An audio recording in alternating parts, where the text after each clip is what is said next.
ahead and bring in attorney Robert Sanders, who is a senior lecturer of national security at the University of New Haven. Robert, 13 counts for the former president, and the Fulton County DA has said she intends to try all 19 defendants together. How might that complicate things for the former president's defense? Well, it'll make it difficult in this sense.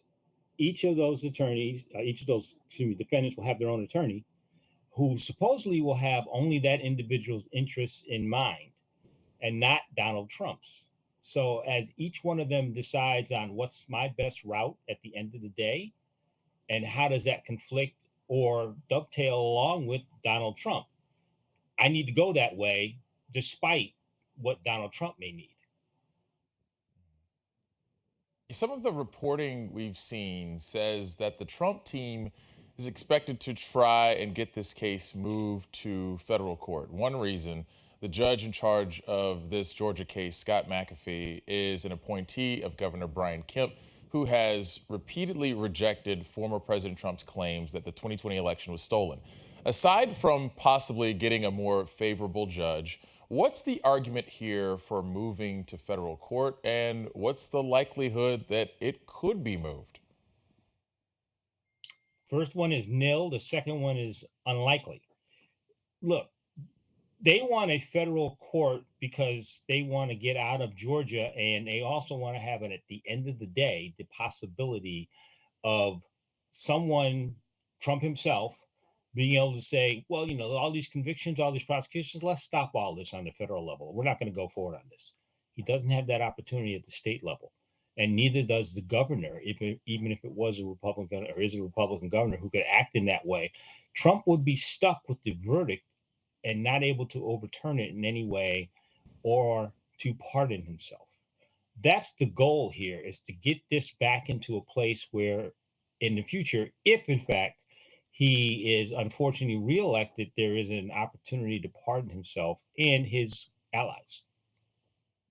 Yeah. Some of the news today, Mark Meadows, who's listed in that indictment out of Georgia, is seeking to move the Fulton County election interference case to federal court. One of the questions I have for you, what's the bar for actually getting a case moved from state court to federal court? What is it that, a defendant would have to prove to say, hey, this is a case that should be moved to federal court? Well, and to get into federal court in the first place, you have to have an issue that involves federal law and an issue that involves the federal courts being the best and or only venue in which to solve that. An issue like that is where one state is suing another state. That would be something that would automatically land in federal court. Now, the RICO statute that Bonnie Willis has charged these 19 people with has a duplicate in the federal court. It was derived in the 70s to prosecute mafia dons, as we can now look at Donald or Don Trump in similar ways. We can think about the fact that, yes, we're in the same place. We're trying to go after organized criminal element, or in this case, scheme or enterprise. What we see now, though, is that the Georgia law, the Georgia RICO law, is actually broader than the federal law. It doesn't just require the DA to reach around into Georgia. She can reach out and find events and facts that supported this scheme that are across the country in multiple states. And you see that in the indictment, where she's reached out and brought those events into this charge and is going to litigate them there in Georgia. Yeah. Donald Trump and With his the allies would like to take this to a federal level and do it someplace else. Yeah, with the last 30 seconds we have here, I'm not making your job easy, but I appreciate the help anyway.